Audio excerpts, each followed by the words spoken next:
राजकुमार रोहित जी का बहुत बड़ा बयान सांसद में। वीडियो पूरा सुनेगा और कमेंट में ज़रूर बताएगा। एक बार वीडियो पूरा देखिएगा।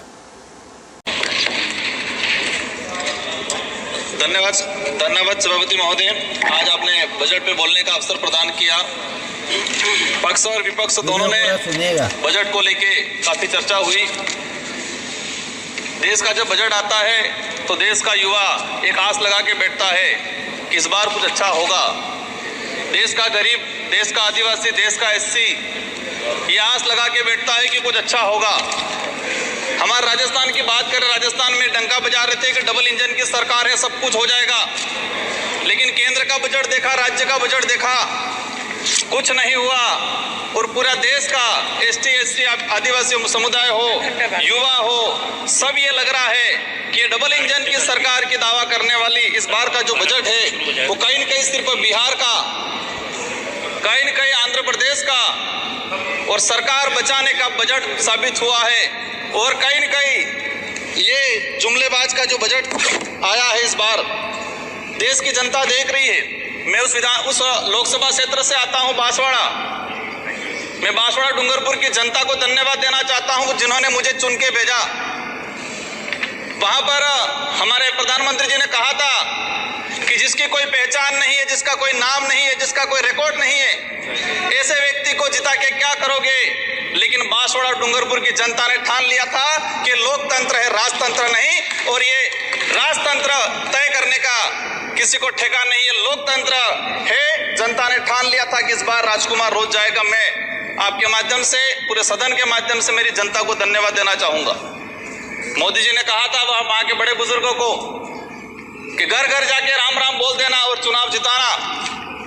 वहां के बड़े बुजुर्गों ने ठान लिया और कह दिया था, और मेरे माध्यम से और आपके माध्यम से संदेश पहुंचाया है उन तक। मुझे कहा था मोदी जी को कह देना कि देश के आदिवासियों को उजाड़ने का काम पिछले 10 सालों में हुआ है।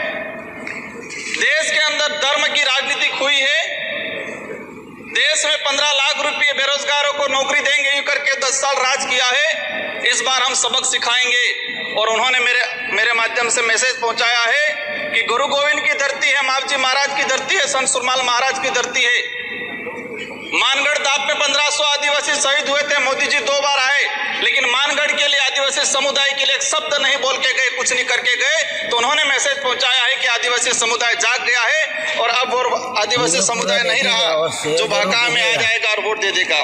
माननीय सभापति महोदय, जो वर्तमान स्थिति बनी है बजट के अंदर, मैंने देखा धातुओं का खनन को लेकर उद्योगपतियों को एक समय छूट दी गई। लेकिन ये खनन कहाँ हो रहा है? धरती पे हो रहा है, हमारे देश में हो रहा है, पहाड़ों में हो रहा है, जंगलों में हो रहा है। और वहां पर जीव जंतु रहता है और आदिवासी समुदाय भी रहता है। लेकिन आदिवासी के समय के आदिवासियों के लिए क्या प्रावधान किया गया? आदिवासी इलाके के अंदर देखा जाए, आदिवासी समुदाय बैठा हुआ है, उसको जमीन का पट्टा नहीं मिला हुआ आज तक, आजादी से पहले से बैठा हुआ है, लेकिन वो जमीन की बात करेगा। सभापति महोदय, यहाँ पर सत्ता को लेके होड़ मची रहती है, सत्ता पाने को लेके बोला जाता है। मैं जो कहना चाह रहा हूं, हमें सत्ता नहीं चाहिए, हमें हमारा अस्तित्व बचाना है, हमारा स्वाभिमान बचाना है, हमारा जल जंगल जमीन बचाना है। और देखा गया देश के अंदर आदिवासी समुदाय जल जंगल जमीन की बात करता है तो उसको नक्सलवाद का ठप्पा दे दिया जाता है, उसको नक्सलवाद के नाम से मारा जाता है। छत्तीसगढ़ का बस्तर का इलाका हम देखते हैं, 11 साल की बच्ची को मारा जाता है और कहा जाता है कि नक्सलाइट थी। 3-4 साल के बच्चों को मारा जाता है, गर्भवती महिलाओं को मारा जाता है। आदिवासियों की, जब भी आदिवासी समुदाय अपने हक अधिकार की बात करता है तो उसको नक्सलाइट का ठप्पा लगाया जाता है। सभापति महोदय, आदिवासी समुदाय को, ऐसे समुदाय को फ्री की योजना हम कहते हैं, हमें फ्री की योजना मत दो, हमें हमारा हक दो, जल जंगल जमीन का मालिकाना हक दो।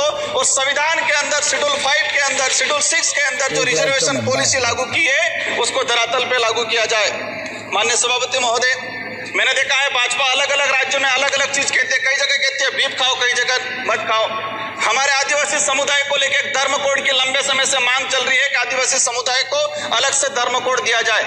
आजादी से पहले 1871 से लगा के 1951 तक अलग जनगणना हुई है।